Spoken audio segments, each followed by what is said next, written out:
noches. Habla para ustedes la estudiante Nivel Páez de la sección 3 de la carrera semipresencial de Derecho, para conversar con ustedes sobre la naturaleza jurídica de los actos administrativos. La naturaleza jurídica del acto administrativo en Venezuela se define como acto jurídico unilateral de naturaleza pública. Consiste en una declaración de voluntad, juicio, conocimiento o deseo emitida por los órganos de la administración pública en ejercicio de la función administrativa con el fin de producir efectos jurídicos generales o particulares. Ahora bien, ¿cuáles son estas características que tiene realmente o reúnen estos actos administrativos en cuanto a la naturaleza jurídica según la doctrina? Presenta un carácter unilateral, es decir, que nace de la voluntad de un órgano administrativo sin requerir el consentimiento del administrador. No es pura voluntad psicológica, es decir, que a diferencia del derecho civil, la formación de la voluntad estatal es un proceso jurídico regido estrictamente por el principio de la legalidad. Es una declaración intelectual, pues abarca no solo mandato de voluntad, sino también actos de constatación, es decir, conocimiento, y opinión técnica, que es la parte del juicio. Tiene distinción material y orgánica, es decir, que la doctrina más autorizada, como Alan Bregu Carias, prioriza un criterio material o funcional, ejercicio de la función administrativa por encima del mero criterio orgánico. Ahora bien, ¿cuál es la naturaleza jurídica según la jurisprudencia venezolana? Presenta una legalidad y base legal según la LOPA, es decir, que en el artículo 7 de la Ley Orgánica de Procedimientos Administrativos lo consagra formalmente como toda declaración de carácter general o particular emitida conforme a derecho. Presenta un control jurisdiccional, es decir, que la Sala Político-Administrativa del Tribunal Supremo de Justicia ha establecido que su esencia radica en su actitud para modificar, crear o extinguir situaciones jurídicas, sometiendo dichos actos al control de legalidad y a las potestades de anulación del contencioso administrativo. Posee atributos de autotutela, es decir, que la jurisprudencia reitera que el acto goza de presunción de legitimidad y ejecutoriedad, permitiendo a la administración ejecutarlo por sí misma sin necesidad inicial de la intervención judicial. En el segundo aspecto tenemos nosotros los criterios de los actos administrativos. Los actos administrativos se clasifican y estudian mediante tres criterios principales. El orgánico, que atiende a la autoridad que emite el acto dentro de la administración pública. El segundo, que es el formal, que se fija en el procedimiento y la forma externa de manifestación. Y el material, que analiza el contenido y los efectos jurídicos concretos de la decisión. ¿Cuáles son estas características principales en cuanto a lo que es el criterio orgánico? Este criterio se basa en el sujeto que dicta el acto, es decir, que proviene de un órgano de la administración pública, ejerce función administrativa, se distingue de los actos legislativos judiciales por su origen en el Poder Ejecutivo o entes de competencia administrativa.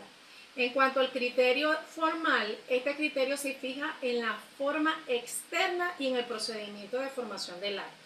En cuanto a sus características, es que considera la estructura y requisitos externos, incluye los trámites y procedimientos previos a su emisión, y un acto tiene forma administrativa si cumple con los requisitos legales de expresión y solemnidad establecidos para la administración. Y en cuanto a los criterios material, este criterio atiende al contenido y a la naturaleza de la sustancia de la decisión, es decir, que posee un carácter sublegal, está subordinado sobre la ley, crea, modifica o extingue situaciones jurídicas individuales o generales, y su objetivo es la gestión de intereses públicos de forma concreta e inmediata. Ahora bien, en cuanto a los elementos y requisitos de los actos administrativos, en primera instancia tenemos lo que es elemento subjetivo, pues es un órgano competente, el acto debe ser dictado por una autoridad o ente público con atribuciones legales para ello. Debe poseer una investidura legítima, o sea, es decir, que el funcionario titular del órgano debe estar debidamente nombrado y en ejercicio legal de sus funciones. También, en cuanto a este elemento subjetivo, debe poseer una voluntad administrativa, Es decir, que la decisión debe expresarse libremente sin vicios como el dolo o el error. En cuanto a los elementos objetivos, presentan las características como es objeto o contenido. Es decir, que es la materia sobre la cual recae el acto. Debe ser lícito, posible, determinado y ajustado a la ley. Presenta una causa o motivo. Es decir, que es el antecedente de hecho o de derecho que justifica la emisión del acto administrativo. En cuanto a lo que es el elemento teleológico, que es el fin de este acto administrativo, es de interés público porque persigue de manera ineludible un propósito de bienestar general o satisfacción de necesidades colectivas. Presenta también una adecuación al fin. El contenido del acto no puede desviar el propósito para el cual la ley lo otorgó la competencia a este órgano. En cuanto a los elementos formales, tenemos que estar la escritura y la expresión. Por regla general, los actos deben estar o deben constar por escrito. Presenta una motivación, es decir, que es la exposición de los fundamentos de hecho y de derecho que justifican la actuación o la decisión. Los requisitos externos, en este aspecto lo que hay que hacer es la mención de la fecha, del lugar, la identificación del órgano y la firma de la autoridad. También presentan unos elementos accidentales y en este caso tenemos lo que es la condición, es decir, el acontecimiento futuro o incierto del cual depende la eficacia del acto. Hay un término o plazo, pues en este tipo de actos administrativos es el momento específico a partir del cual el acto comienza a surtir efecto o cesa de hacerlo. También otras características es el modo, es decir, es la carga o gravamen impuesto al administrador en determinados actos de carácter favorable.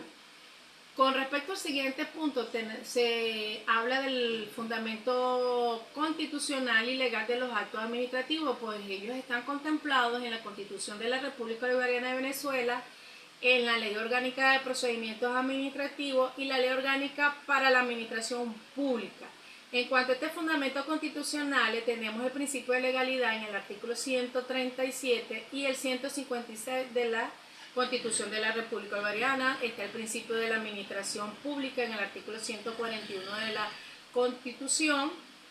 El derecho a la petición y respuesta que lo contempla el artículo 51 de la Constitución de la República Bolivariana de Venezuela, donde cualquier persona tiene el derecho de solicitar alguna información a cualquier autoridad y estos deben también responderle oportunamente a su solicitud.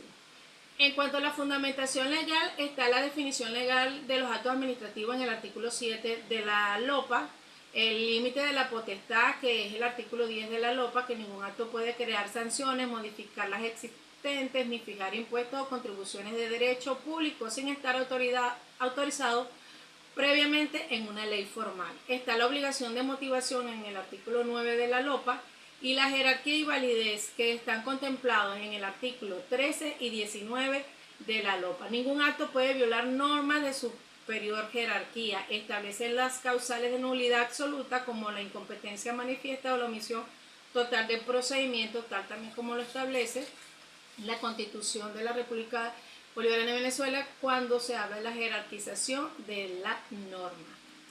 Ahora bien, para concluir, es fundamental recordar que el acto administrativo no es un simple capricho del Estado, sino la manifestación de su poder sometida al imperio de la ley. En Venezuela, tanto la Constitución como la LOPA y la jurisprudencia del Tribunal Supremo de Justicia blindan este concepto para garantizar un equilibrio, darle a la administración las herramientas para actuar, pero protegiendo siempre los derechos de los ciudadanos. El cumplimiento de sus elementos y de sus criterios no es una mera formalidad, sino la garantía de que el poder se ejerce con justicia. Hasta aquí llegó mi intervención. Por su atención, muchas gracias.